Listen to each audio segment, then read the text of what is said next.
All right, so we are live and recording. Welcome everyone in the SMS program with Professor Peter Smolyanov. My name is Mike Mitchell, Assistant Director of Alumni Relations here at Salem State. I am pleased to be joined by Mike Scanlon, a fellow Salem State graduate and Senior Vice President for Spectra Venue Management, who's going to be taking some time with us today in partnership with Dr. Smolyanov to answer a few questions about the venue management industry and share some of his expertise with you. And then the later hope is that we'll be able to get Mike into a classroom where you'll be able to speak with him directly as well. So with that, we'll introduce Mike. Mike, thank you for joining us today. And if you don't mind, just tell us a little bit about yourself and maybe how you ended up studying at Salem State. Yeah, you bet. So it's a pleasure to be with you this morning and with the Salem State community. Thank you for having me. So, yeah, how I ended up studying at Salem State, when I was looking at my college studies, I was actually working full time after high school and during the day, and I started attending Salem State evenings. For me, it was a convenient location to take night classes. As I went through the night program, I made the decision to accelerate my studies and go back full time during the day. I knew a number of people who graduated from Salem State. The education major had great things to say. And what I found with the night courses, even the professors at night were very involved and had a keen interest in the students. So when I decided to go back full time, it made my decision really easy based on that experience, as well as the reputation the school has, the affordability, the location, and very importantly, the faculty. It made it an easy decision for me to choose Salem State. And if I remember right, you were was it a phys ed major you were when you were here? Yeah, it was sports, leisure, and fitness at the time. I'm not sure Yep. what it's called right now. And my concentration was in physical education, grades 5 to 12. And so now as we look at that, what you studied versus here, and obviously you're in this role with Spectra now as a senior VP for arenas and stadiums.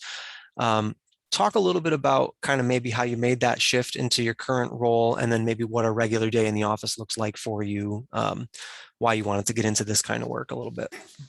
Yeah, sure. So, as I went through my undergraduate program and I did graduate from Salem State and went out and I did teach for a while, but, you know, I always went back to kind of what I wanted to do as opposed to what people wanted me to do. And growing up, I've always had a love for both sports and music. And by all means, getting the undergraduate degree was great. So, after I did that, I decided to change my major and I took a graduate assistantship at the University of Arkansas in Fayetteville. So I went down there and started that program. But again, it kept coming back to me, Mike, is what do you really want to do? What do you enjoy? And again, it was always sports and music. So I left the program in Arkansas and then I enrolled at Northeastern into the graduate program in sports management. Graduated from that and started off in an internship at what was then called the Worcester Centrum. Now it's the DCU Center. That's kind of how I got my start in the business. And but I'll tell you, the one thing I learned is, I often thought about, did I waste my years in an undergrad or in a graduate program in Arkansas, things that I didn't really pursue as a degree. And over time, I realized I didn't because, it wasn't for me just getting the degree. It was setting a goal for myself, the challenges, and then meeting that goal and graduating and all the experiences along the way, whether I use that degree or not, I think really formed me as a person I am today and helped me. And so as you mentioned you got your start at the Spectrum, the DCU. I know you primarily started in roles that a lot of young venue management professionals start, events and operations. And we'll get into that a little bit later, kind of the day-to-day role of individual venues. But in your current role with Spectra as Senior VP of Stadiums and Arenas, talk a little bit about kind of what your day-to-day work looks like. Sure. And you're right. I did start in a role as an entry level position in Worcester. I actually started I was driving a Zamboni and doing the overnight changeovers on the third shift. And that was my foot in the door. I did an internship there.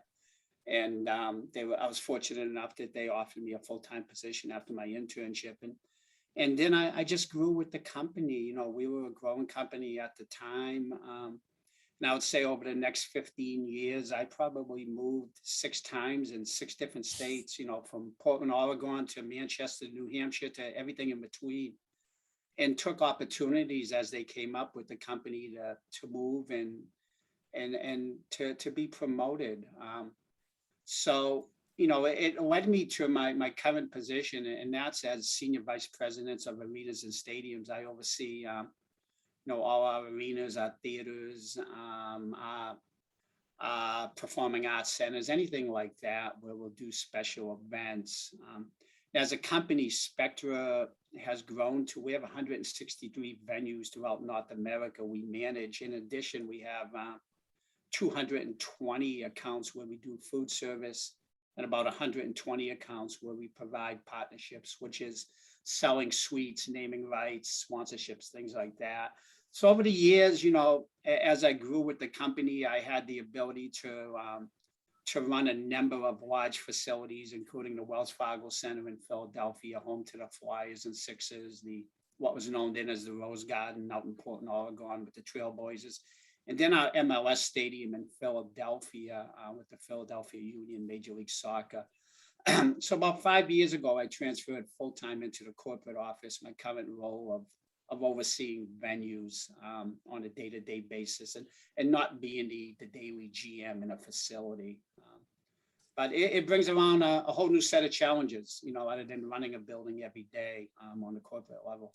And so I think that segues really nicely to the next question of kind of a two-part question, right? So for a young sport management student who's sitting in a class going, I want to work in sports entertainment, I think one of the things that is often not known to a lot of them is that, it's hard to define sometimes what is sports management, right? But can you talk a little bit about, because you just touched on it, all of the different pieces that are included, right? So it's not just events, there's an operational piece, and there's a number of other things. And I know Spectra has a number of divisions within those areas of operation. Can you talk a little bit about those?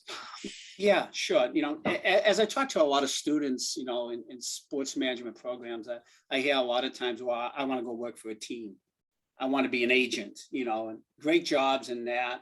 But I always emphasize that, working on a venue, you have all the same aspects you do working with a team. We do ticket sales, we do sponsorships, we do marketing, everything like that. In a venue operation, there's probably 10 to 12 departments, as I mentioned, from booking to finance to security to event management.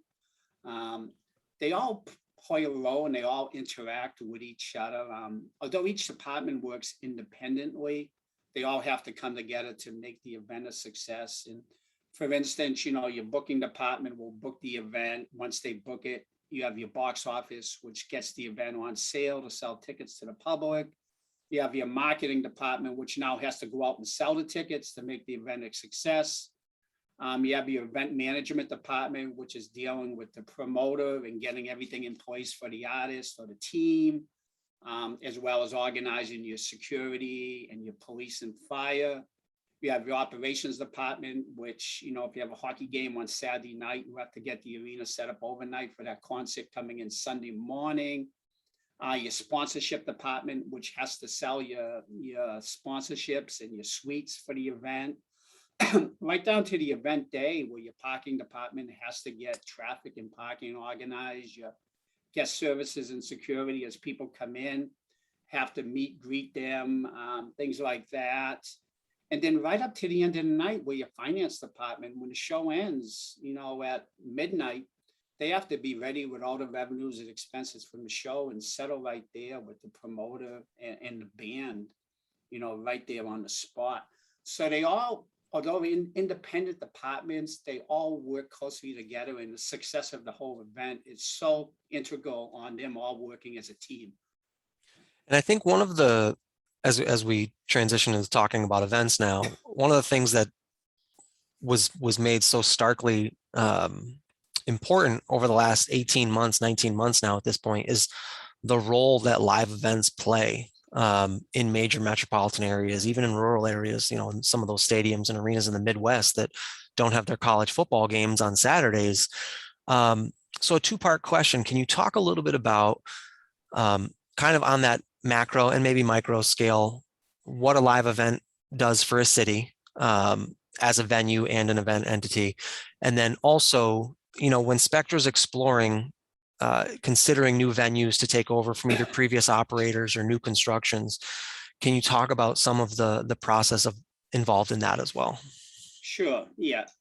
From what a venue means to a community, it means a lot of things, and a lot of venues are built for different reasons. When you talk to major league level, your NHL, MLB, NBA, most of the venues are built, and they're built by a city, a municipality with public funds, and the goal is to either keep a team there or to attract a team, and they're built to generate revenue for the ownership group.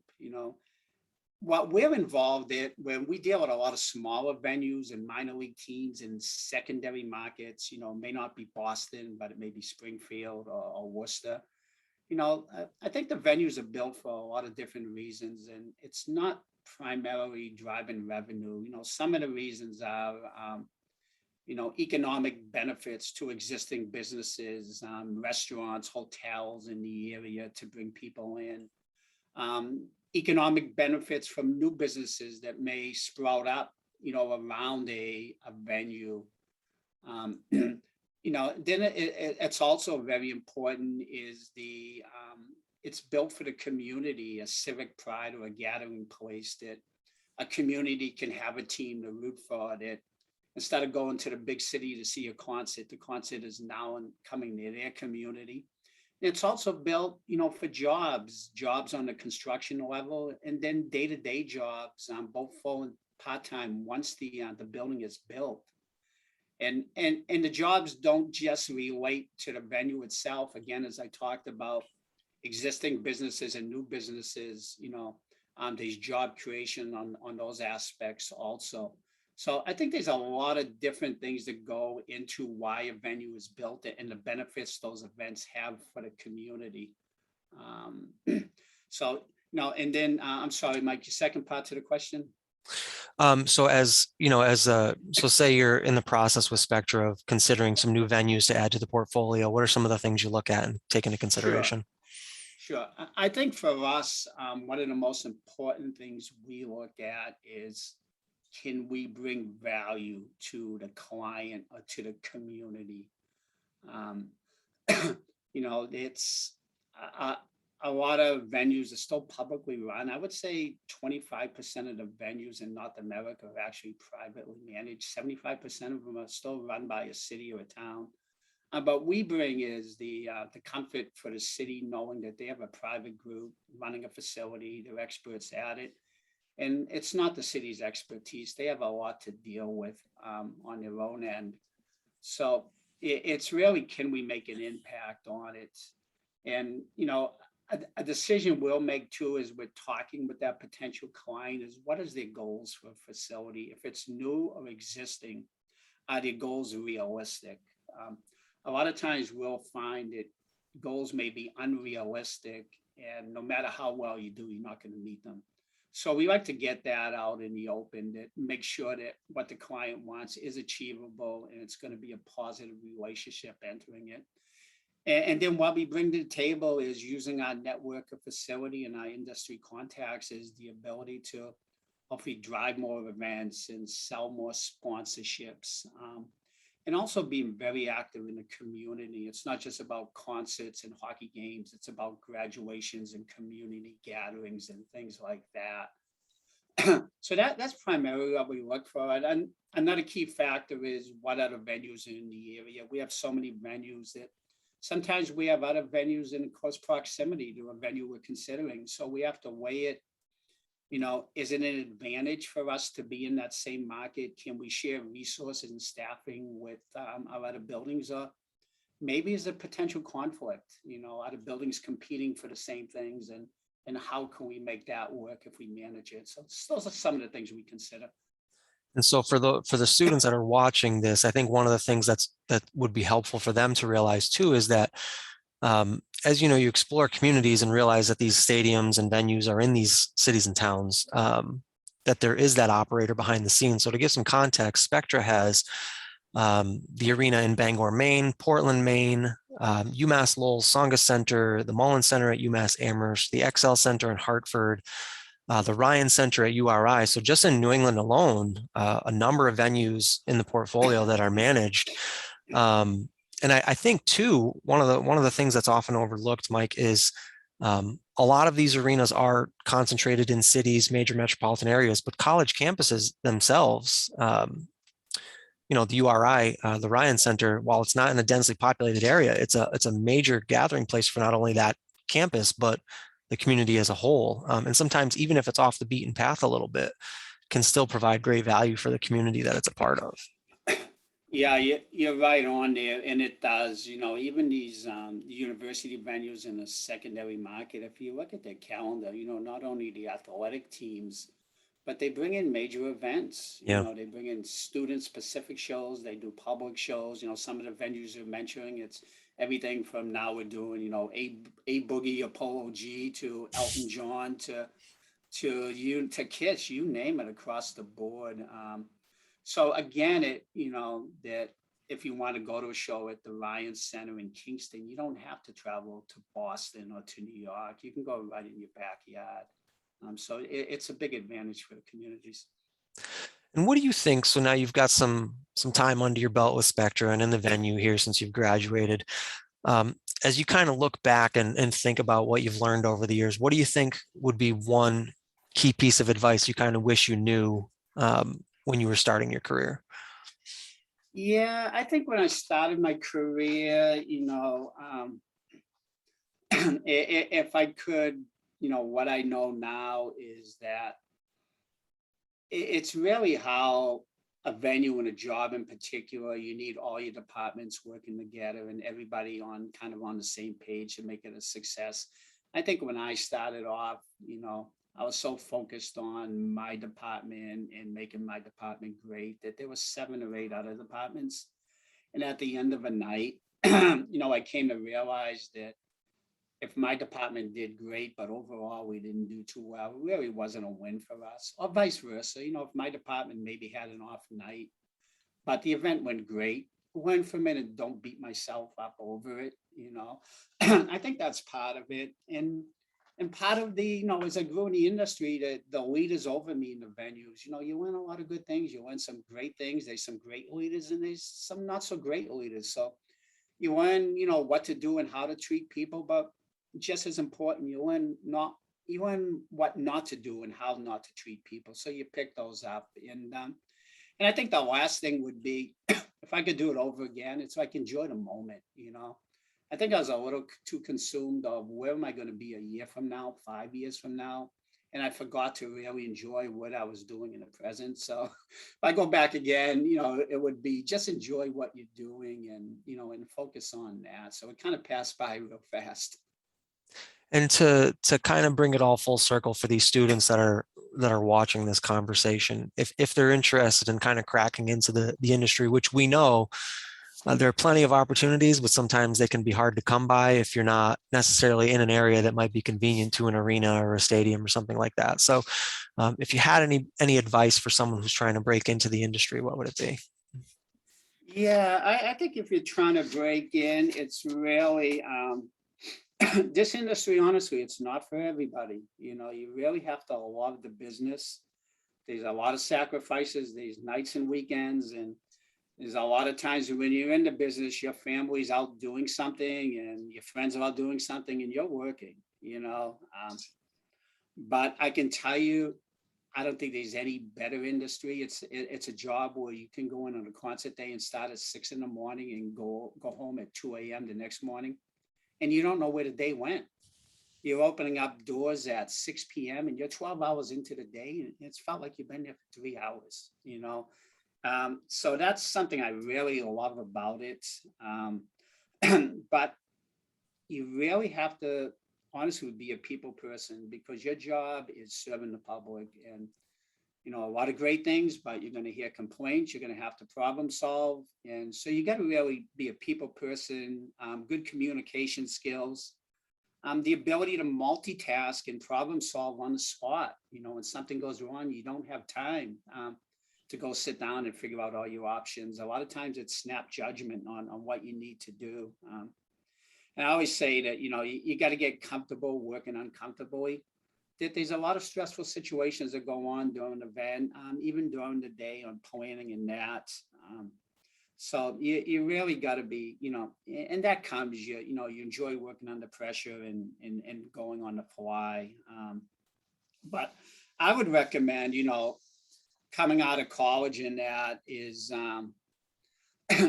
just in your college years is look for opportunities to get experience in the field, do internships, do a job shadow, attend conferences, read as much as you can on the industry. Just call up and see if you can shadow with somebody in Worcester or Boston or Lowell and walk around and see what they're doing. And, and when you get that opportunity is, just get into the business, get an entry level position somewhere. It's not everybody coming out can be a GM, so you got to really get your foot in the door. And then once you get your foot in the door I always raised my hand, when something was needed. I think I was the first to raise my hand and volunteer, go above and beyond, find out what the other departments are doing in that. And really, take the bull by the horns and really be aggressive when you get in there and show what you can do. The other thing I would recommend, as far as your classwork is I find that any position in this business always has financials tied to it, and through my MBA program, I was lucky that I was involved in a business school and I got to take, financial analysis and negotiations and things like that and accounting. So I think those are good classes to take, even if they're electives, because whatever position you have, you're going to be doing budgeting, forecasting. You need to know how to read financial statements, and you don't need an MBA, but a good basis and a background is always helpful in the industry. That's great. Thank you, Mike. So I think that's all of the questions that we had talked about. I'm just making sure I've covered everything here. I think that's it. So kind of last question, I guess, to wrap things up. If a student wanted to connect with you, where could they find you? Are you on LinkedIn, or what's the Spectra website where they could learn more about the operation? I'm on the LinkedIn. They're welcome to connect to me through that. I'm very responsive to it. Our website is spectraexperiences.com. So, you can go in there and take a look at everything, that's on there. And any questions, anybody needs any help, I'm more than willing to, feel free to, make an introduction on LinkedIn, and I'd be glad to whatever I can to help the students. Great. Well, Mike, thank you so much. I appreciate your time. I know as venues are getting ready to open back up for fall seasons, it's a busy time of year, particularly all the new precautions that are in place in many of our cities and towns throughout the nation. So I really appreciate you taking some time with us today. And this was a interview for Dr. Peter Smolyanov, Sport Management Programs, with Mike Scanlon, a 1991 graduate of Salem State, Senior Vice President for Arenas and Stadiums for Spectra Venue Management. And we will include some information on the tail end of this interview for the websites that Mike mentioned as well. So I hope students enjoyed this, and our hope is that we'll be able to get Mike live in a classroom with you all at a date to be determined in the future. I'd love to. Thank you, Mike. Have a great day. All right, you too. Thanks. All right, take care. Bye-bye.